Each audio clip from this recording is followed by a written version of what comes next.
지난주에는 자녀의 권세, 믿음의 선포라는 제목으로 말씀을 드렸습니다.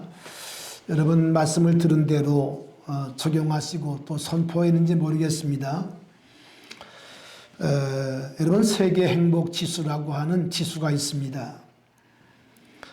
세계 행복 지수는 6가지 항목을 가지고 평가를 해서 점수를 매기는데 전 세계 200여 나라 가운데 95개 나라가 여기 해당이 됩니다. 그래서 과거 1년 전과 비교할 때 6가지 항목으로 채점을 하고 얼마나 나아졌나, 그리고 그 점수가 합산돼서 이렇게 공개되는데요. 세계 행복지수 1위는 지금 6년 내리 핀란드 나라가 차지합니다. 6년 내리 지금 6년 동안 계속 핀란드가 1위를 차지하고 있고요. 2위는 네덜란드, 3위는 아이슬란드, 4위는 이스라엘입니다. 이스라엘은 전쟁이 있지만 그러나 그런 가운데도 이렇게 세계 행복지수 4번째를 차지한다고 하는 그런 지수 도표를 보았습니다. 한국은 몇일까요? 한국은 한번 맞춰보십시오. 우리 현지 한국 몇쯤 될까? 92. 너무 멀어졌다. 여러분 한국의 행복지수는 59입니다. 59위. 중국은 64이고 일본은 47이라고 그래요. 저는 한국이 59인 것을 보고서 상당히 불쾌했어요. 왜 한국이 59일까? 얼마든지 상위 그룹으로 올라갈 수 있는 나라인데 왜 우리 한국이 59위밖에 안 되나? 여러분 아신 것처럼 세계인들이 우리 대한민국을 부러워합니다. 여러분 저 지난주에 우리 한국의 K-팝을 오기 위해서 우리 전 세계에서 10만 명이 넘는 젊은이들이 찾아왔어요. K-팝을 보기 위해서, 특별히 방탄소년단 BTS를 보기 위해서 그렇게 찾아왔습니다. 우리가 다 아는 것처럼 K-드라마 또 K-푸드를 비롯해서 K-컬처 등등 지금 세계인들이 우리 한국을 동경하고 한국을 부러워하고 있습니다. 그런데 왜 한국의 행복지수가 59위밖에 안 될까요? 우리가 정말 우리 대한민국 국민으로서 자존감을 높이고 우리가 얼마나 행복한 사람들인 것을 우리가 깨달아야 할 필요가 있다, 그렇게 생각이 됩니다. 여러분 행복지수를 좀 높일 수 있기를 바랍니다. 아멘. 우린 절대로 불행하지 않아요. 그런데 오늘 많은 사람들이 스스로 불행하다고 여겨요. 불행하지 않은데 불행하다고 여깁니다. 여러분 아신 것처럼 지금 전 세계에서 우리 대한민국의 의료 체계는 1위입니다. 1위예요. 이런 나라가 없어요. 이렇게 잘된 나라가 없습니다. 근데 왜 이렇게 우리 대한민국 사람들의 마음에 불만이 많은지 모르겠어요. 참 이런 걸 볼 때 안타까움이 있습니다. 여러분 축복합니다. 예수 안에서 여러분 행복 지수를 높일 수 있기를 바라요. 아멘. 항상 기뻐하라. 쉬지 말고 기도하라. 범사에 감사하라. 이걸 다 합하면 뭐가 될까요? 행복이 됩니다. 행복이 돼요. 행복한 믿음의 사람 되기를 바랍니다. 아멘. 여러분 그런가 하면 우리 믿음의 사람들에게는 또 하나의 지수가 있는데 그건 뭔가 하니 영적인 지수입니다. 영적 지수.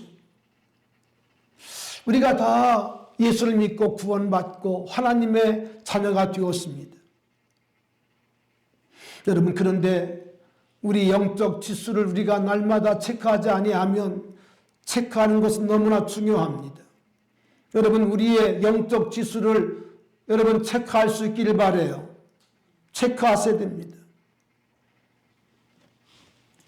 여러분 자기의 영적 지수를 체크하는 것이야말로 매우 중요한데, 왜냐하면 우리가 영적 지수를 체크하지 아니하면 건강진단 받지 않았다가 국가에서 건강진단하라고 딱지가 날라와도 서류가 날라와도 그냥 무방비로 있다가 자기 안에 심각한 질병이 있는 것을 모르고 자각 증세가 없이 살아가는 사람들이 많이 있습니다. 여러분 현대교회를 계시록 3장에 라오디아 교회가 대표하고 있는데, 라오디아 교회는 어떤 교회였습니까? 주님 보실 때는 이런 교회였어요. 미지근하여 뜨겁지도 아니하고 차지도 아니한 교회였어요. 그래서 주님의 입에서 너를 토해내겠다, 이렇게 주님 말씀하고 있는데, 정작 라오디아 교회는 어떻게 자기들 평가했는가 하니 나는 부자라, 나는 부유하여 부족한 것이 없다. 내 권고한 것과 가련한 것과 가난한 것과 눈먼 것과 벌거벗은 것을 알지 못하는도다. 그렇게 주님께서 말씀을 하세요. 정작 라오디아 교회는 영적인 소경이었고 영적인 거지였는데, 이 라오디아 교회는 자기의 지금 모습을 보지 못하고 나는 부유해, 나 이만하면 잘 믿고 있어, 이렇게 여긴다는 거예요. 여긴다는 거예요.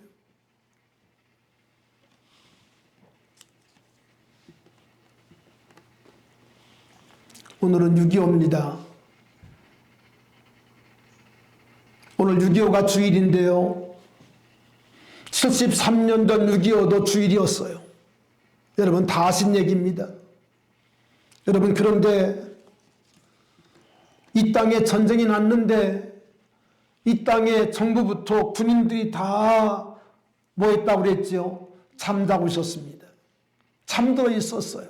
휴가 보내고 북한은 탱크를 다 전진 배치하고 지금 새벽녘을 이제 기해서 이 땅을 공격하려고 있는데, 이 대한민국은 아무도 알지 못하고 엉뚱한 뉴스에 취해가지고 다 잠들어 있었어요.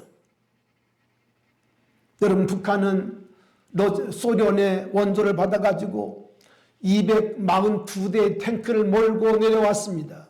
그런데 대한민국에는 한 대의 탱크도 없었어요.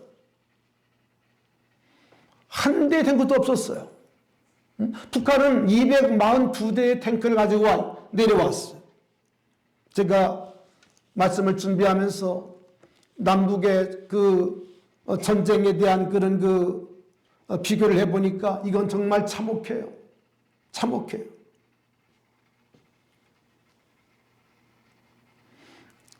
여러분 당시 6.25 때 우리 남한에는요, 대한민국에는요 전투기가 없었어요. 탱크도 없고 전투기도 없고.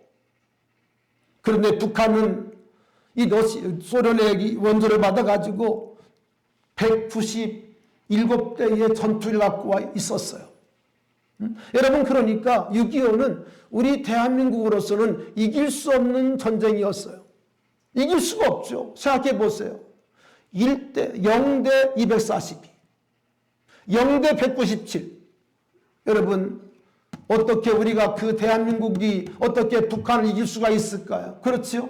전혀 불가능한, 그것이 우리들의 실상이었어요. 우리들의 모습이었어요. 그러고도 대한민국은 다 잠들어 있었어요. 깨어있지 못하고 잠을 자고 있었어요. 오늘 제가 6.25를 얘기하는 이유는 6.25에 대한 여러분 그 기적을 우리가 몇 개만 살펴봐도 하나님이 우리 대한민국을 얼마나 사랑한지를 알기 때문이에요. 아멘. 여러분 우리가 애국가를 부릅니다. 하나님이 보호하사 우리나라 만세. 우리가 이렇게 부릅니다마는 정말 하나님께서 대한민국을 보호하시고 대한민국을 사랑하셔서 우리들을 보호해 주셨어요. 물론 많은 사람이 죽고 이산가족이 생기고 온 나라가 완전히 초토화되었습니다만, 그러나 하나님께서 그런 중에 대한민국을 얼마나 사랑하시는지. 여러분, 6.25 우리가 잠깐 이렇게 오늘 말씀을 드릴 텐데요. 73년 전 이 북한은 242대의 탱크를 몰고 이 대한민국을, 잠자는 대한민국을 쳐들어왔어요. 전쟁 소식이 대통령에 들어간 것이 10시 반이랍니다. 새벽녘에 전쟁이 터졌는데 대통령에게 보고된 시간이 10시 반이었다는 거예요. 여러분, 이게 말이 됩니까? 그렇죠? 다 잠자고 있다가 10시 반이나 돼서야 대통령에게 전쟁 소식을 알렸다는 거예요. 이렇게 잠들어 있었어요. 저는 참 이해가 안 되더라고요. 여러분, 그런데 이 북한이 242대의 탱크를 몰고 서울을 함락했는데, 서울을 정복했는데 걸린 시간이 딱 3일입니다. 딱 3일 만에 서울이 함락돼요.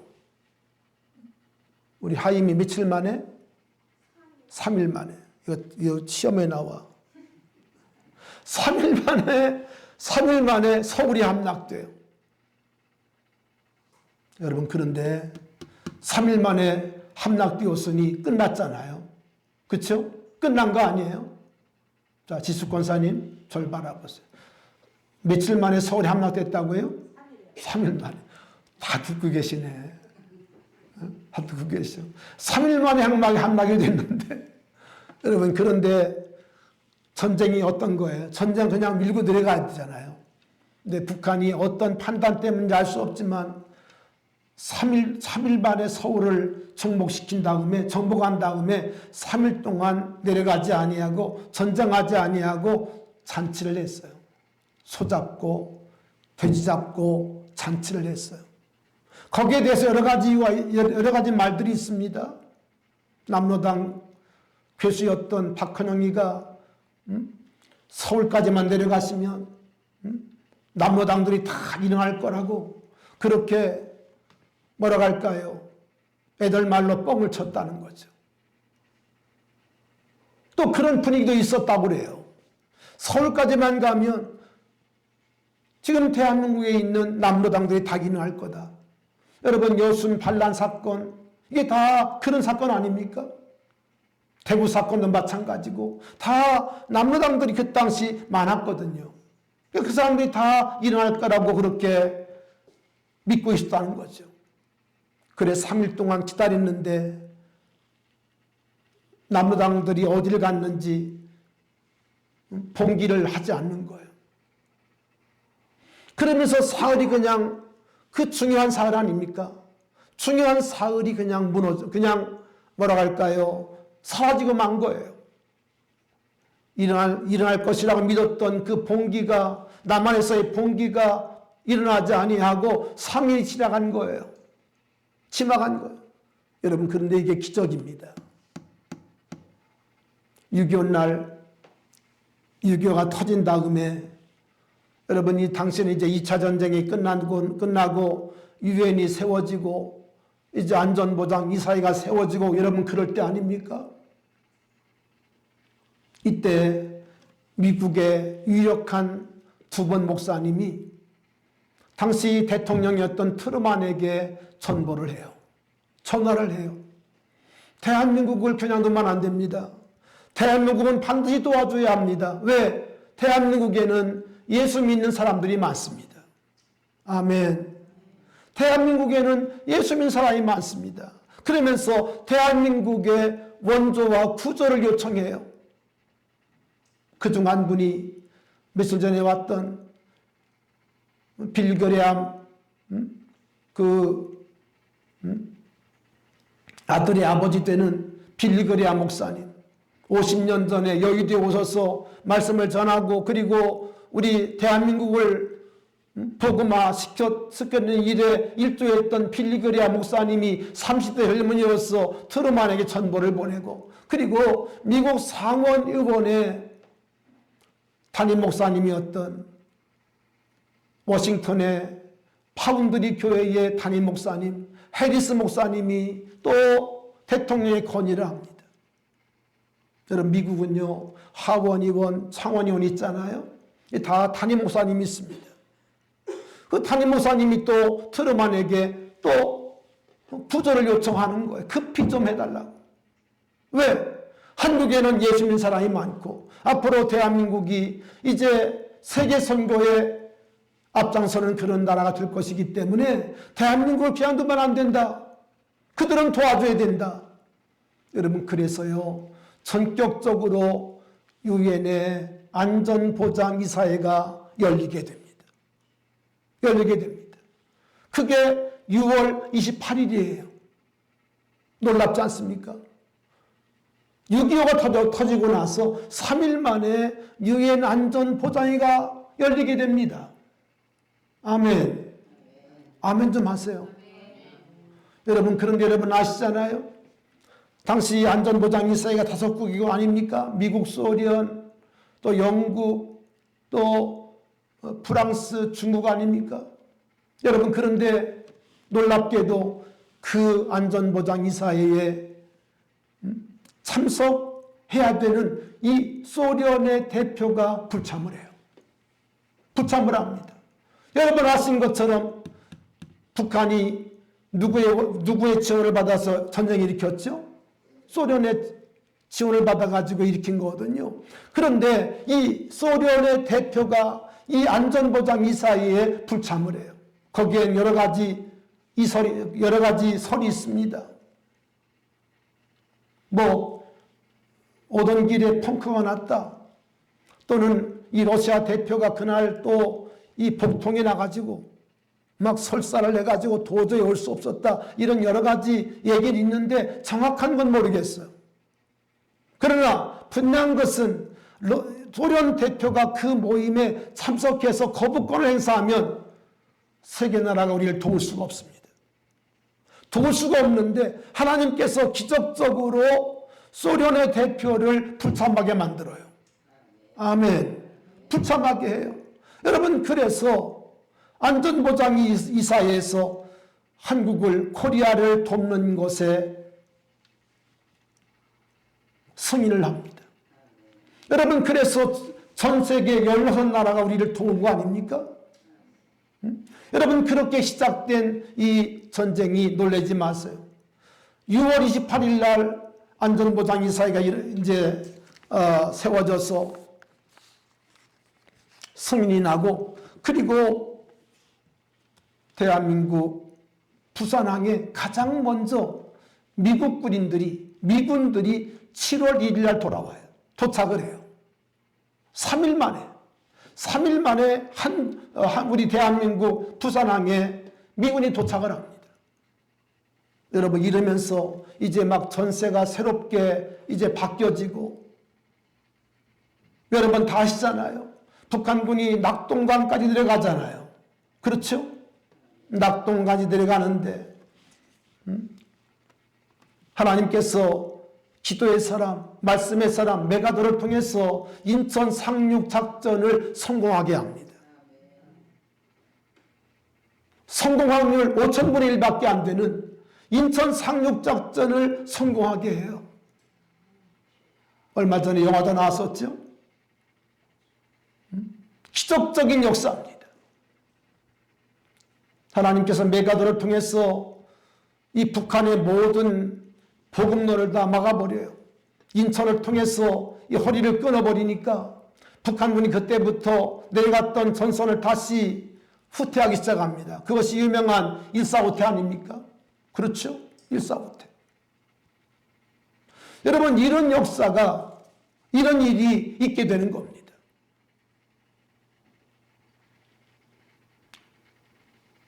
오늘 우리가 6.25를 맞으면서 정말 6.25 가운데 있는 하나님의 놀라운 은혜가 얼마나 큰지 우리가 아셔야 합니다. 아셔야 돼요. 하나님이 우리 대한민국을 얼마나 사랑하시는지.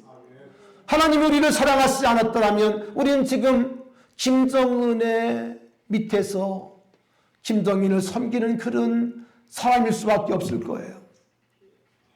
여러분, 우리는 정말 하나님 앞에 감사할 수밖에 없는 감사뿐인 인생으로 살 수밖에 없는 우리가 인생인 것을 분명히 아셔야 돼요. 따라합시다. 하나님은 대한민국을 사랑하십니다. 하나님은 대한민국을 너무너무 사랑하십니다. 아멘. 여러분, 그런데 대한민국 국민들이 행복할 줄을 몰라요. 행복할 줄을 몰라요.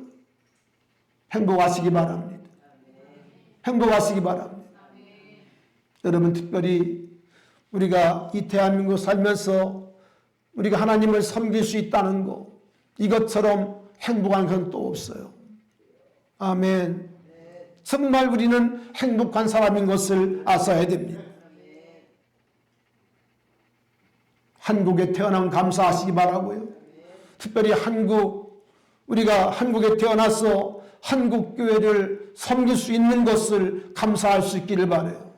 여러분, 이건 정말 하나님의 특별하신 은혜인 것을 믿으시기 바랍니다. 아멘. 여러분, 찬송 가운데 이런 찬송이 있어요. 감사, 감사, 아침에도 감사, 점심에도 감사, 감사, 감사, 저녁에도 감사. 쉽죠? 한번 불러볼까요? 감사, 감사, 아침에도 감사, 저녁에도 감사, 감사, 감사, 저녁에도 감사. 아멘. 얼마나 쉬워요. 여러분, 이번 주 한 주 이 찬송 많이 부르시기 바랍니다.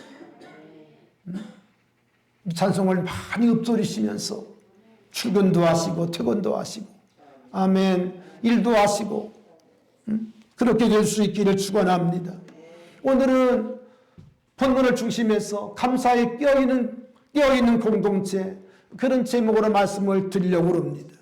우리만 따라했을까요? 감사에 깨어있는 공동체. 할렐루야. 불평하는 공동체가 아니라 뭐하는 공동체? 감사에 뭐하는? 깨어있는. 할렐루야. 여러분, 감사에 깨어있는 성도 되기를 바랍니다. 감사에 깨어있는 공동체를 만들어 가야 돼요. 우리는 몇 주 동안 지금 깨어있는 이 말씀의 방점을 찍고 계속 말씀을 나누고 있습니다. 기도에 깨어있는, 성령에 깨어있는 그런 공동체라는 말씀을 드렸는데, 오늘은 무엇에 깨어있는? 감사에 깨어있는. 할렐루야.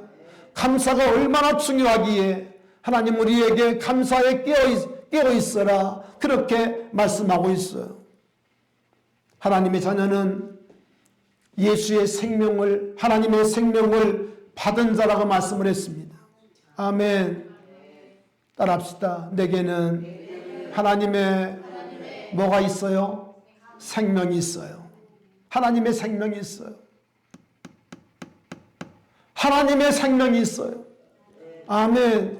여러분, 생명 속에는 모든 기질과 모든 성품을 갖고 있습니다. 생명 속에는요, 모든 기질과 성품과 특성이 다 포함되어 있는 거예요. 아멘. 여러분, 하나님의 생명이 우리 가운데 들어오면, 하나님의 생명이 우리 가운데 들어오면, 하나님의 생명은 어떤 일을 하신 줄 아십니까? 우리 마음 가운데 있었던 모든 어둠과 절망과 불평과 또한 모든 저주와 그리고 모든 좌절을 다 떠나가게 합니다. 하나님의 생명이 내 안에 들어오면 감사하게 되고요, 기뻐하게 되고요, 찬송하게 되고요, 할렐루야, 즐거워하게 됩니다. 아멘. 하나님의 생명이 내 안에 들어오면 감사하게 돼요.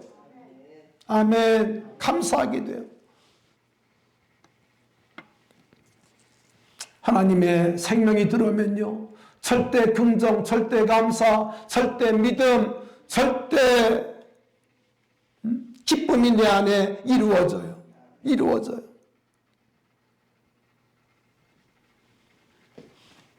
사랑하신 여러분, 오늘 본문의 말씀은 특별히 빌립보 4장 4절로 7절의 말씀, 빌립보서는 여러분 옥중서신이 나옵니다. 바울이 로마 옥중에 갇혀 있을 때에 빌립보 교회에 보낸 편지라고 그래요. 편지에. 여러분, 옥중 생활이 괴로울까요? 즐거울까요? 괴롭습니다. 자유가 없습니다. 부자유합니다. 모든 것이 다 불편합니다. 여러분, 그러면 바울의 소망은 사실은 뭐가 되어야 할까요?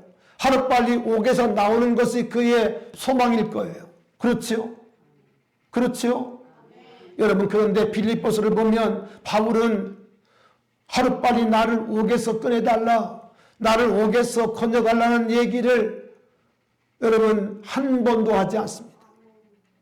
오히려 옥 밖에 있는 빌립보 교회를 향하여 이렇게 말씀을 하세요. 오늘 본문 4절로 10절에 보니까 주 안에서 항상 기뻐하라.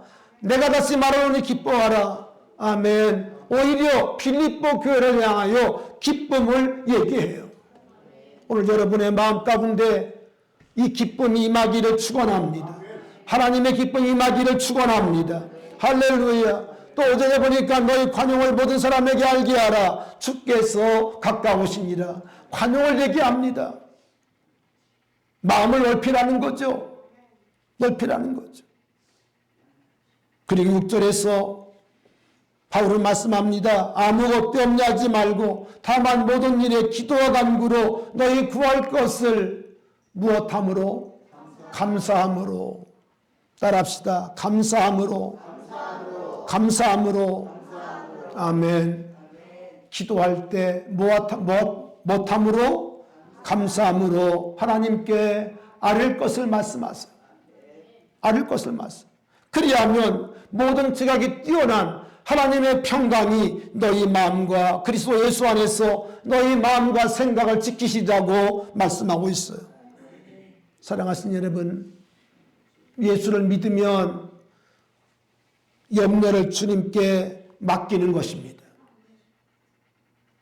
우리는 살면서 염려는 백해무익하다. 여러분, 염려 많이 해보세요. 벌써 머리가 쉬어버립니다. 여러분, 잠 못 이루고 밤새도록 고민해 보세요. 그 다음날 머리가 쉬어 있습니다.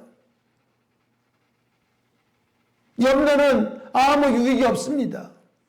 염려한다고 해서 되는 것은 아무것도 없어요. 머리만 쉬고 그리고 우리의 육체만 상할 뿐입니다. 그렇기 때문에 오늘 바울은 빌립보 교회를 향하여 아무것도 염려하지 말고 라고 말씀하세요. 여러분, 염려를 주께 맡길 수 있기를 축원합니다. 염려를 주께 맡겨라. 아멘. 다만 모든 일에 기도와 간구로 너희 구할 것을 감사함으로 하나님께 아뢰라고 말씀을 하세요. 하나님은 우리들에게 염려 대신 기도를 하라고 말씀합니다. 우리에게 기도라고 하는 대안을 주셨어요. 대안을 주셨어요. 여러분, 기도는 누가 들으시죠? 하나님이 들으십니다. 하나님이 들으세요. 하나님이 들으시는 기도는 반드시 응답됩니다. 반드시 이루어집니다. 하나님이 함께 하시면 빛이 임하게 되고, 하나님이 함께 하시면 사막에 강이 흐르고, 하나님이 함께 하시면 광야에 길이 납니다. 아멘. 길이 나요. 여러분, 그러므로 염려하지 말고 하나님 앞에 기도와 간구로 하나님 앞에 감사함으로 나아갈 수 있기를 주님의 이름으로 축원합니다. 아멘. 우리 찬송 가운데 이런 찬송이 있어요. 마음속에 근심 있는 사람 주 예수 앞에 다 아뢰어라. 마음속에 근심 있는 사람 주 예수 앞에 다뢰요라. 슬픈 마음 있을 때에라도 주 예수께 아뢰라. 아멘. 아멘. 마음속에 근심 있습니까? 주 예수 앞에 아뢰세요. 이전에 기도했습니다. 눈물 나며 깊은 한숨 쉴 때 주 예수 앞에 다 아뢰어라. 불러볼까요? 눈물 나며 깊은 한숨 쉴 때 주 예수 앞에 다 아뢰어라. 은밀한 죄 내게 있더라도 주 예수께 아뢰라. 주 예수 앞에, 주 예수 앞에 다 아뢰어라. 주 우리의 친구니 무엇이나 근심하지 말고 주 예수께 아뢰라. 아멘. 아멘. 여러분, 마음속에 근심 있는 사람, 눈물 나며 깊은 한숨 쉴 때 주님은 우리에게 새로운 방법, 새로운 길을 열어놓으소서. 주 예수 앞에 다 아뢰어라. 아멘. 주 예수 앞에 다 아뢰어라. 여러분, 하나님이 내 기도 들으시면 무에서 유가 창조가 됩니다. 사막에 강이 흐릅니다. 아멘. 광야에 길이 나요. 아멘. 아무것도 없는 것 같았는데 하나님이 함께 하시니까 놀라운 역사가 이루어져요. 아멘. 여러분, 모든 음식에는 뭐가 들어가야 맛이 나죠? 뭐가 들어가야 되죠? 소금이 들어가야 합니다. 양념, 조미료 다 맞는 날입니다만은 거기 중요한 것이 소금이에요. 소금이에요. 소금이 들어가야 맛이 납니다. 그렇죠?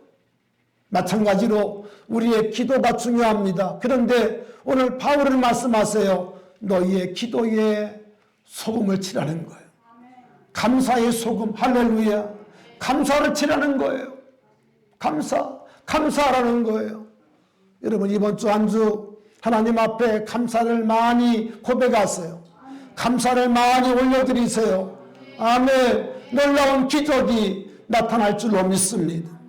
아멘. 골로새 4장 2절을 말씀합니다. 기도를 계속하고 기도에 감사함으로 깨어있으라. 기도에 뭐하라? 감사함으로 깨어있으라. 아멘.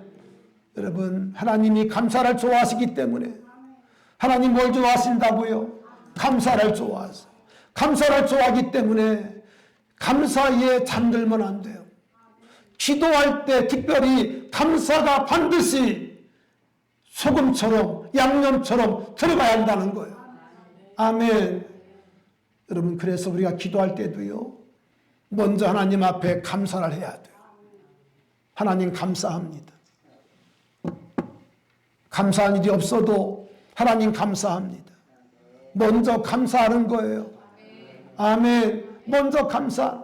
여러분, 이것이 승리의 비결입니다. 기도 응답의 비결입니다.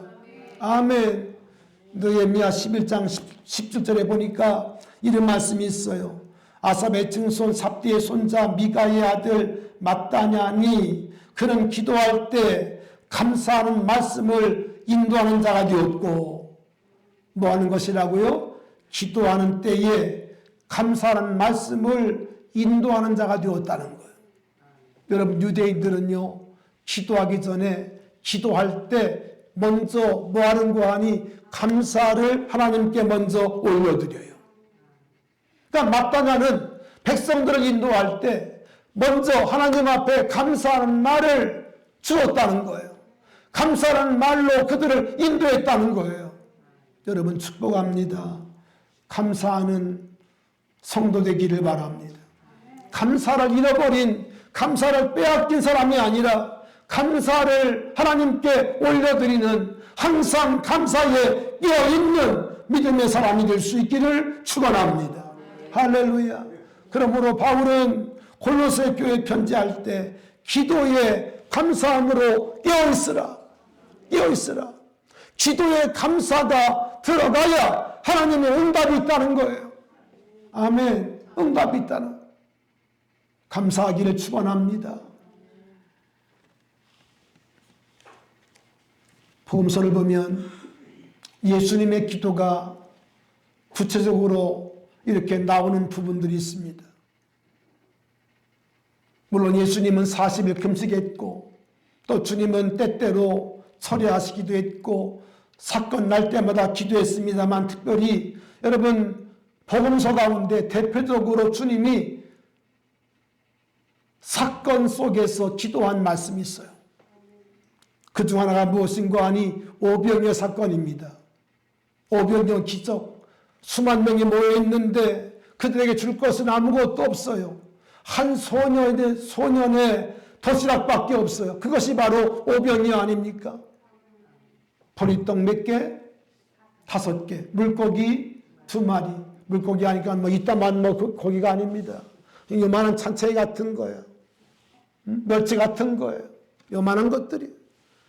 뭐 보리떡이라고 그러니까 그냥 이따만한 떡이라고 생각 아니에요. 그냥 조만한 떡, 애들 먹는 그게 오병이어입니다. 그런데 주님께서 요한복음 보면 그 오병이어를 우리 주님 받으신 다음에 그 오병이어를 가지고 뭐 하신 줄 아십니까? 하나님 앞에 축사하세요. 축사라는 말이 뭔지 아십니까? 하나님 앞에 감사했단 말이에요. 그 적은 것을 가지고 주님은 불평한 것이 아니라 오히려 하나님 앞에 감사했다는 거예요. 그리고 떼어줄 것을 명령하세요. 그럴 때 기적이 일어나요. 아멘. 여러분 감사하는 곳에 기적이 있습니다. 아멘. 두 번째는요. 주님이 나사로의 무덤에 가셔서 기도하세요. 이미 죽은 지 나흘 된 냄새가 펄펄 나는 여러분 무덤입니다. 그런데 주님께서 나사로의 무덤 앞에 가셔서 하나님 앞에 감사를 하세요. 이렇게 기도합니다. 아버지요, 내 기도 들으시는 것을 감사합니다. 하나님 앞에 기도 들으시는 것을 감사하세요. 그리고 우리 주님께서 돌을 옮겨 놓으라. 그리고 나사로를 향하여 우리 주님께서 명령하십니다. 나사로야 나오라. 할렐루야. 무덤을 열고 나오라. 말씀할 때 죽었던 베로동인 나사로가 여러분 그 말씀에 순종해서 나사로가 나와요. 감사는 기적을 일으키는 놀라운 요인이 됩니다. 여러분의 기도에 응답을 원하십니까? 감사하세요. 하나님 앞에 감사를 드리세요. 날마다 주님 앞에 감사하세요.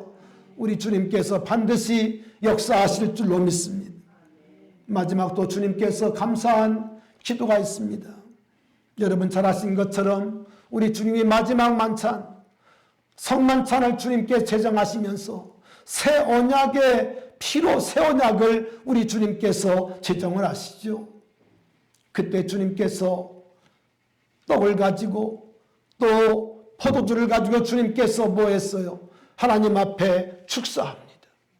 뭐예요? 축사하세요. 축사하시고 떼어 먹게 합니다. 떼어 주게 합니다. 여러분 축사라는 말이 하나님 앞에 감사했다는 거예요. 주님은 자신이 죽음으로 말미암아 성찬이 이루어지는데도 주님은 오히려 그것을 감사했다는 거예요. 아멘. 여러분 주님은 주님의 살과 피를 먹고 마시는 이 땅의 사람들이 예수를 믿고 구원받을 것을 내다보시고 주님은 그것을 기뻐하시며 그것을 감사함으로 하나님 앞에 기도했다는 겁니다.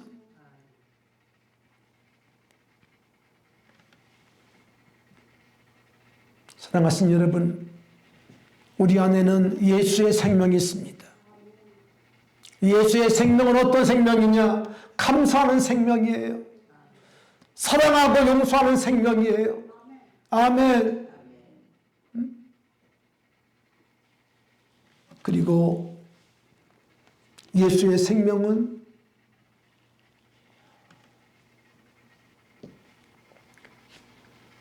우리를 끝까지 포기하지 않고 사랑하시는 생명이에요. 생명. 만약 예수의 생명이 제한된 생명이라면 우린 벌써 지옥 갈 사람들입니다. 그러나 주님의 생명은 영원한 생명이기 때문에 할렐루야, 결코 우리를 포기하지 아니하시고 우리를 놓지 아니하시고 우리를 여전히 사랑하시는 사랑이시기 때문에 우리가 오늘도 이 자리에 있는 것을 믿습니다. 아멘. 오늘 바울이 기도를 계속하고 기도에 감사함으로 깨어있으라. 우리 주님께서, 하나님께서 감사를 기뻐하시기 때문에, 감사를 좋아하시기 때문에 이것을 눈치챈 바울은 골로새 교회에게 기도를 계속하는데 기도에 감사함으로 깨어있으라고 그렇게 말씀하고 있습니다.